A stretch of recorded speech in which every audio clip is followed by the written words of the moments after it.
अस्सलामुअलैकुम, welcome to admission section. आज की इस वीडियो में हम बात करने वाले हैं बैचलर ऑफ आर्किटेक्चर के बारे में। आर्किटेक्चर क्या है?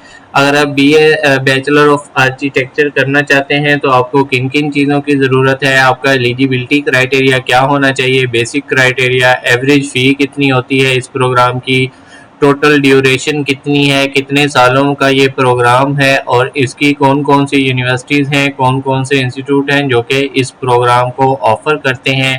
चंद एक जो मोस्ट फेमस यूनिवर्सिटीज़ हैं वो आपको बताई जाएंगी। ठीक है, इस फील्ड में आने के बाद बेसिकली आपका काम क्या होता है, आपका स्कोप क्या होता है, ठीक है, आपको जॉब अपॉर्चुनिटीज़ कहाँ पे मिलती हैं, आपकी जॉब डिस्क्रिप्शन क्या होती है, आपका एम्प्लॉयमेंट एरिया क्या होता है, आपकी डेजिग्नेशन क्या होती है, तमाम तफसीलात इस वीडियो में आपको मिलने वाली है। फिर स्केल क्या मिलता है, अगर आप गवर्नमेंट जॉब की बात करें, क्या गवर्नमेंट जॉब्स इसकी मिलती हैं, इम्पोर्टेंट पॉइंट आपको बताते हैं कि कौन कौन से हैं। ठीक है, बैचलर ऑफ आर्किटेक्चर बेसिकली एक ऐसा फील्ड है जिसमें is the art of planning, designing and constructing the building and other physical structure। ठीक है, ये एक ऐसा फील्ड है जिसमें आप घर बनाते हैं, इमारतें बनाते हैं। ठीक है, एक होता है सिविल इंजीनियर, वो स्ट्रक्चर तैयार करता है। ये जो आर्किटेक्चर होता है ये अंदर से डिज़ाइंस बनाता है और घर को किस टाइप का, किस पैटर्न का, किस स्टाइल का बनाना है, किस तरह स्पेस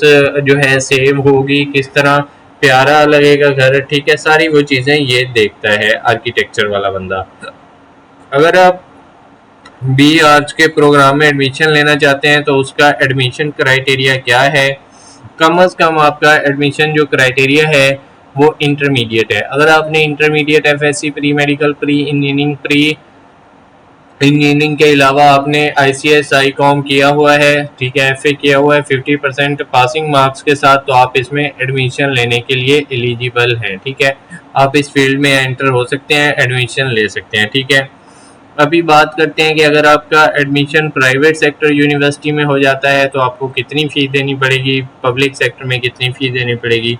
जो प्राइवेट सेक्टर में आपकी फ़ी है वो 8 से 12 लाख के दरमियान है प्राइवेट सेक्टर में। ठीक है, टोटल फ़ी इस प्रोग्राम की ट्यूशन फ़ी बता रहा हूँ। इसके अलावा अगर आपका पब्लिक सेक्टर में एडमिशन होता है तो आपकी 6 से 8 लाख रुपए फ़ी होगी टोटल 4 सालों की। ठीक है, इसकी जो ड्यूरेशन है वो कितनी है, ये 4 साल का प्रोग्राम है। इसमें 4 सालों में आपके 8 सेमेस्टर होते हैं, हर सेमेस्टर 6 महीने का है जिसमें आपने mid term exam, final term exam देने होते हैं। ठीक है, इसके बाद कौन कौन सी यूनिवर्सिटीज़ हैं, कौन कौन से इंस्टीट्यूट हैं जो कि इस फील्ड को ऑफ़र करते हैं। ठीक है, पाकिस्तान में काफ़ी ज़्यादा इंस्टीट्यूट हैं जो कि इस प्रोग्राम को ऑफ़र करते हैं, जिसमें से चंद एक जो मोस्ट फेमस हैं वो आपको बता देंगे। ठीक है, NCA national college of arts, ठीक है, वो लाहौर वाला वो ऑफ़र करता है। UMT university of management and technology, university of Gujarat, university of Karachi, university of Hazara,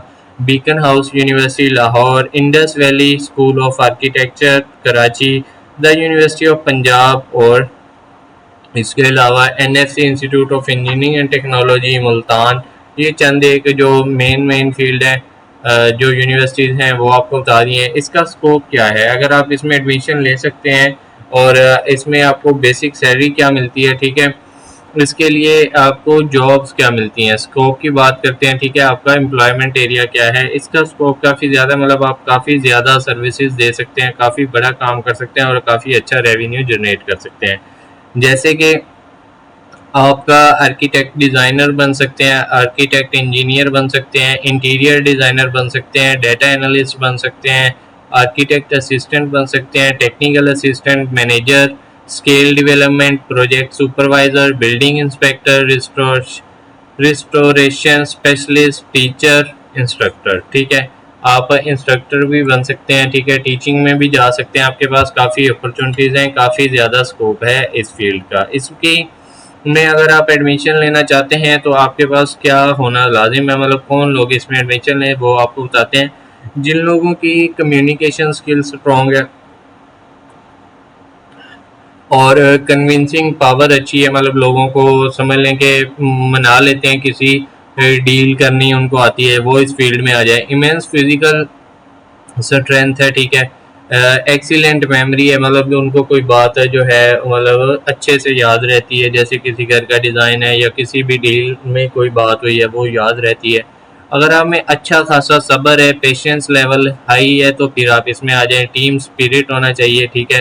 responsibility अगर आप में है, मतलब आप एक रिस्पॉन्सिबल पर्सन है और आप रिस्पॉन्सिबिलिटी उठा सकते हैं, अकाउंटेबिलिटी का कर सकते हैं, ठीक है, अपनी तो जवाबदेह हो सकते हैं, तो आप इस फील्ड में आ जाएं। क्रिएटिव थिंकिंग स्किल है तब भी इस फील्ड में आप आ जाएं, ठीक है। ये चंद एक आपको क्वालिटीज़ बताई हैं अच्छे इंटीरियर डिज़ाइनर की। अगर आप बैचलर ऑफ आर्किटेक्चर में डिग्री कंप्लीट कर लेते हैं तो स्कोप आपको पता चल गया है। अभी बात करते हैं सैलरी। बेसिक सैलरी आपकी कम से कम जो सैलरी है वो कितनी होगी, ठीक है। आप पब्लिक सेक्टर में काम करते हैं, ठीक है, मतलब कि आपको कहीं पे बड़ा कॉन्ट्रैक्ट मिल गया है गवर्नमेंट सेक्टर पे, तो आप लाखों में कमाएंगे, ठीक है। अगर आप प्राइवेट सेक्टर पे एक छोटी सी अपनी कंपनी बना लेते हैं, जो स्टार्टिंग है ना, वो समझ लें कि 2 लाख से 5 लाख के दरमियान आप कमा सकते हैं BS आर्किटेक्चर करने के बाद, बैचलर ऑफ आर्किटेक्चर करने के बाद। इसमें जो मेन काम होता है वो आपने बिल्डिंग्स के नक्शे बनाने हैं, ठीक है, नक्शे भी बनाने हैं, ड्राइंग्स बनानी है कि कहाँ पे कौन सा पौधा, कौन सा बेड, कैसे वॉशरूम, कैसे किचन बनेगा, सारी डिटेल्स आपने वो बनानी होती हैं घर की, ठीक है। और अगर आपको 5 से 8 साल का तजर्बा हो गया और आपकी कंपनी ने कुछ अच्छा नाम बना लिया है और किसी बड़े मेन सिटी में आप काम कर रहे हैं, तो आप 5 से 10 लाख तक इजीली पर मंथ कमा सकते हैं इस फील्ड से, ठीक है। अगर आप चाहते हैं कि ऐसी मज़ीद इन्फॉर्मेटिव वीडियोज़ आपको मिलती रहें, ठीक है, हमारे चैनल को सब्सक्राइब करें। दुआओं में याद रखिएगा। जज़ाकल्लाह।